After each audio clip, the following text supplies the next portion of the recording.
Samedi dernier, l'ancien président Lula, condamné à 12 ans de prison pour corruption et blanchiment d'argent, s'est rendu à la police fédérale à l'issue d'un feuilleton politico-judiciaire très suivi au Brésil. Oui, et avant d'être incarcéré, entouré de ses militants, il a promis à la foule « Si mon crime, c'est d'avoir permis à des pauvres d'aller à l'université, alors je vais continuer à être criminel dans ce pays car je vais faire bien plus ».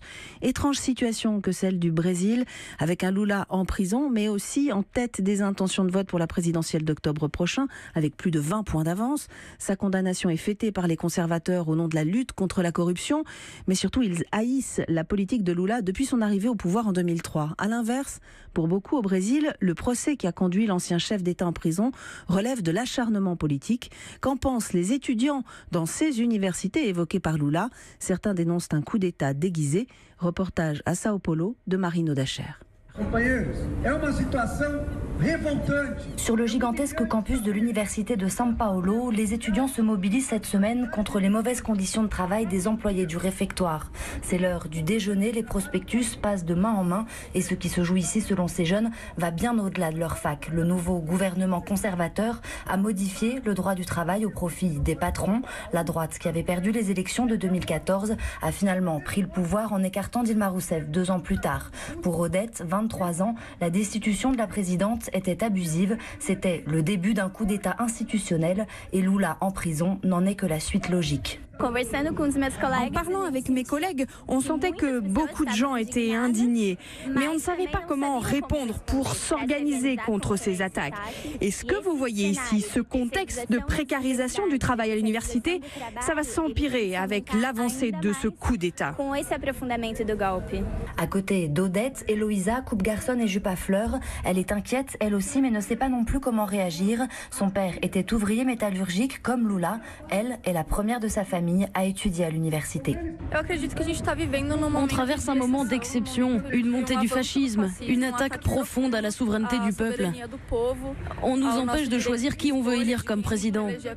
C'est comme un trou sans fond. J'ai l'impression d'être dans un entonnoir. Quand on pense que c'est fini, on subit une attaque encore plus forte. L'étudiante en lettres garde aussi en tête l'assassinat de la conseillère municipale Marielle Franco, survenu il y a tout juste un mois à Rio de Janeiro. À partir du moment où une élue est tuée d'une balle dans la tête, éliminée parce qu'elle dénonçait l'intervention militaire et les actions du gouvernement illégitime de Temer, je suis très préoccupée par la suite. Je ne sais pas ce qui va se passer demain. Je ne sais pas ce que j'aurai le droit de dire. Si je vais continuer à militer sans devoir rentrer en clandestinité, ça me préoccupe vraiment. Et parfois j'ai l'impression que se taire, c'est pouvoir rester en vie. Et c'est grave et triste d'en être arrivé là. Utiliser le mot golpe en portugais, coup d'État, peut être lourd de conséquences. En février dernier, un professeur de l'université de Brasilia a été censuré par le ministre de l'Éducation lui-même. Son cours était intitulé « Le coup d'État de 2016 et l'avenir de la démocratie au Brésil ». Les autorités se sont justifiées en dénonçant un mensonge.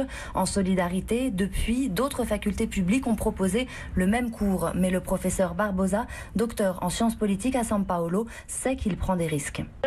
C'est un objet d'étude légitime. Nous, professeurs d'université, savons quel est notre rôle. Même si ce n'est pas bien vu, l'élite brésilienne ne pardonne pas. On fait ce qu'on doit faire, mais on est conscient qu'on n'a que des coups à prendre. C'est de la persécution institutionnelle. Vos projets ne sont pas financés, les bourses de vos étudiants. Mais quelle est notre option? On ne peut pas se cacher sous la table. Même si tous ces étudiants n'ont pas connu la dictature militaire qui a sévi au Brésil pendant 30 ans, de 1964 à 1985, ils ont le sentiment ces derniers temps que leur démocratie est menacée. À São Paulo, Marino Dacher, Europe 1. On retrouve Marino Dacher en ligne avec nous depuis Sao Paulo. Bonsoir Marie. Bonsoir. Alors on va essayer de comprendre avec vous ce qui a conduit l'ancien président du Brésil derrière les barreaux. De quoi est accusé Lula et pourquoi certains au Brésil parlent-ils de manipulation? Alors tout part de ce procès Lava Jato qui signifie lavage express et vise à démanteler un gigantesque réseau de corruption. Le juge Sergio Moro a jeté en prison quelques grands chefs d'entreprise et des hommes politiques. Mais depuis le début, sa bête noire, c'est le Parti des travailleurs et son fondateur, Lula. L'ancien président est accusé d'avoir reçu en guise de pot de vin un appartement en bord de mer de la part d'une entreprise de BTP. Mais depuis le début, il n'y a aucune preuve, aucun titre de propriété. Et c'est pour ça qu'on parle d'une manipulation. Et puis la justice serait-elle à deux vitesses? presse, elle semble s'être emballée pour l'accuser Lula, alors que les poursuites à l'encontre de nombreux politiques de droite accusés de corruption sont, elles, au point mort. D'ailleurs, le juge Moro s'affiche à leur côté sans aucun état d'âme. En mai 2016, la présidente Dilma Rousseff avait été destituée par un vote du Congrès contre elle. Pourquoi parler de coup d'État institutionnel comme on l'a entendu dans votre reportage, Marie ? À l'époque, la présidente, élue démocratiquement, a été accusée de manipulation fiscale. En réalité, avec la crise économique, son parti, le PT, était devenu le responsable de tous les maux du pays. D'ailleurs, c'est frappant, le crime dont elle était accusée n'est plus considéré comme tel aujourd'hui.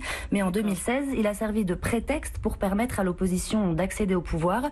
Avec Lula, c'est la même logique.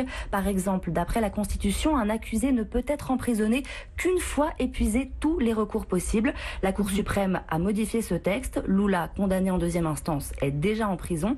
Alors, ce n'est pas un coup d'État comme on l'imagine, avec les chars dans la rue, mais la semaine dernière, le général en chef des armées a carrément menacé la Cour suprême en plaidant pour l'incarcération de Lula. Autrement dit, une pression directe du pouvoir militaire sur le judiciaire. À 6 mois des élections, que Lula soit en prison, ça change bien sûr la donne ? Oui, alors normalement, sa condamnation en deuxième instance le rend inéligible, alors même qu'il continue la course en tête des sondages. La Cour suprême pourrait le faire sortir de prison avant l'élection. Reste à savoir dans quel état. Lula est à l'isolement dans sa cellule, un traitement normalement destiné aux prisonniers dangereux et qui vise à briser psychologiquement un détenu. Avec ou sans Lula, le scrutin d'octobre est absolument imprévisible et va le rester jusqu'au dernier moment. C'est un feuilleton politique incroyable en tout cas, et qu'il était bien nécessaire de décrypter aujourd'hui. Merci Marie de l'avoir fait dans les carnets sur Europe 1, et à très bientôt. Merci, à bientôt.